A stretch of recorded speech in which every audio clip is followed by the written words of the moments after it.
From MTN News, this is Montana This Morning. Good Friday morning. It's 6 o'clock. Welcome to Montana This Morning. I'm Victoria Hill. Thanks for starting your day with us. And I'm Ed McIntosh as we get started on this Patriot Day with a look at the first interstate ICAM as a quiet start to the day, as temperatures are now sitting at 47 in Billings with a south breeze about 8 miles per hour. Temperatures regionally are also holding up pretty well. Yesterday was a really comfortable day. We hit 74 for a high, real close to that mid-September average. And we had some chilly overnight temperatures. Yesterday morning, we were talking about readings that were in the 20s to low 30s, actually set some records through areas of northern Wyoming for some record cold readings yesterday. So this morning, these 30s and 40s are overall pretty pleasant. Notice a little band of rain showers. There's one wave after the other through southeastern Montana. That's going to continue, especially through the morning, and start to taper off in the afternoon. For areas of southern Montana and northern Wyoming, mainly looking at 30s to 40s for the temperatures currently, with readings perhaps a little warmer around Basin at 46, 48 in Sheridan, and also right now the report from Ingomar at 48 degrees, but check out 32 in White Sulphur Springs to get started.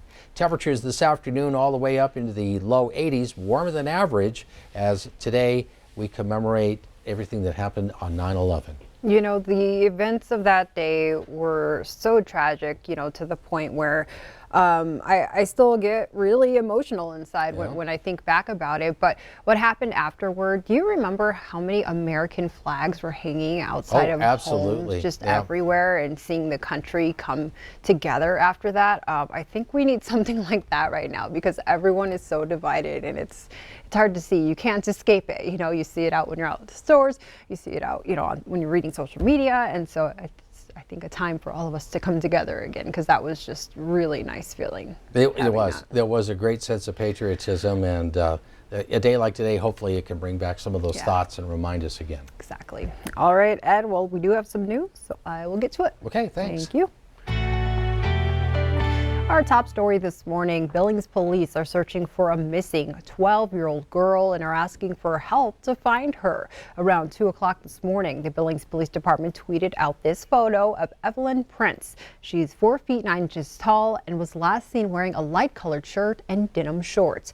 If you've seen Evelyn or have any idea where she is, you are asked to contact the police.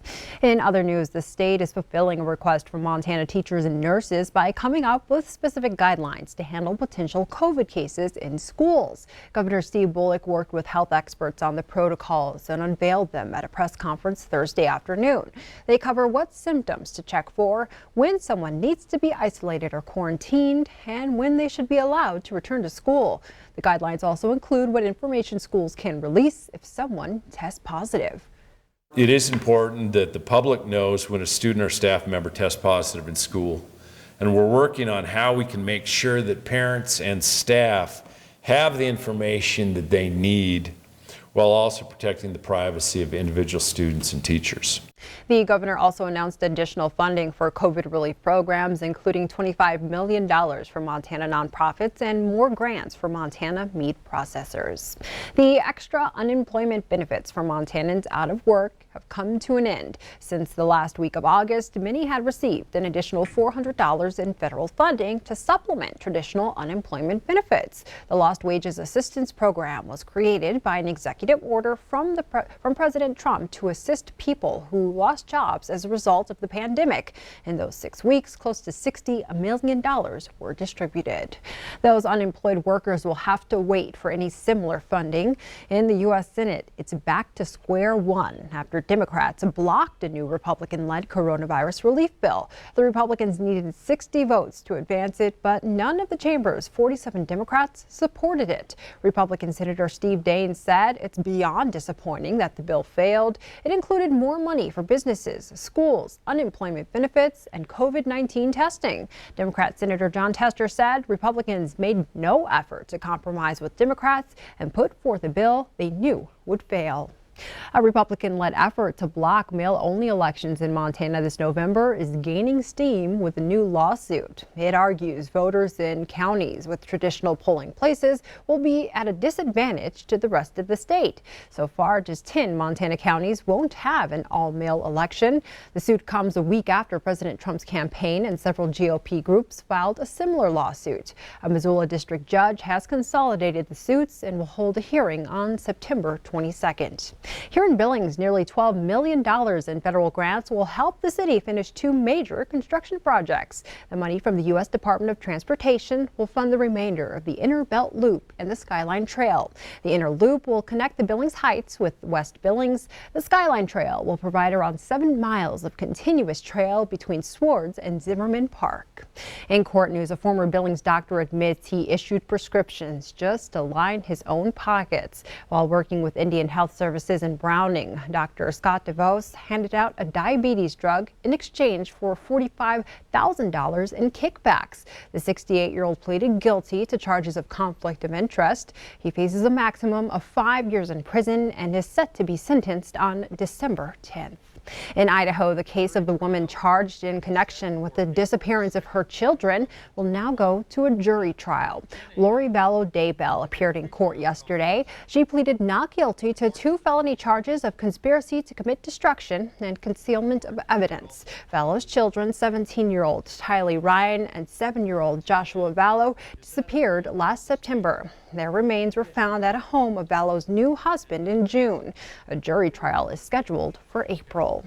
Well, it didn't seem likely just weeks ago, but when the Class A double football season kicked off in Billings, there were fans in the stands. Billings Senior took on Bozeman High last night. Earlier that day, School District 2 decided to allow visiting teams 2 fans per player as long as they wore masks and followed county guidelines. While parents stayed distanced in the stands, Billings Senior students could be heard cheering from outside the stadium.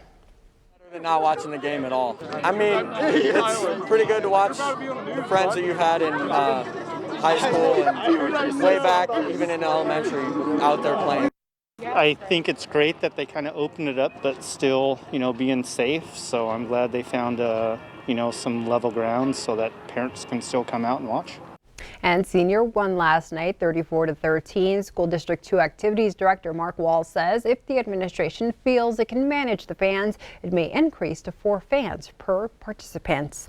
In national news, new numbers show less than 1% of COVID-19 patients under 70 years old have died from the virus. For people over 70, that number is almost 6%. The numbers come as the CDC says they will now report the infection fatality ratio by age. The agency says the report is based on estimates since the agency does not know the exact number of infections. Today's anniversary of 9/11 is going to look a lot different compared to years past. CBS's Laura Podesta spoke to families who lost loved ones on that day and finds out how the pandemic compares to what New York City went through 19 years ago. Matthew BOCCHI says he used to spend hours behind the computer searching for images of his dad in the footage of the burning Twin Towers on 9/11. John BOCCHI, a 38-year-old managing director at Cantor Fitzgerald, last spoke to his family in a phone call from the 105th floor of the North Tower. He showed and exhibited a lot of bravery and courage that day, and I try to live my life that way now. I remember him for that, for the good things, not, what possibly happened to him, did he suffer, things like that.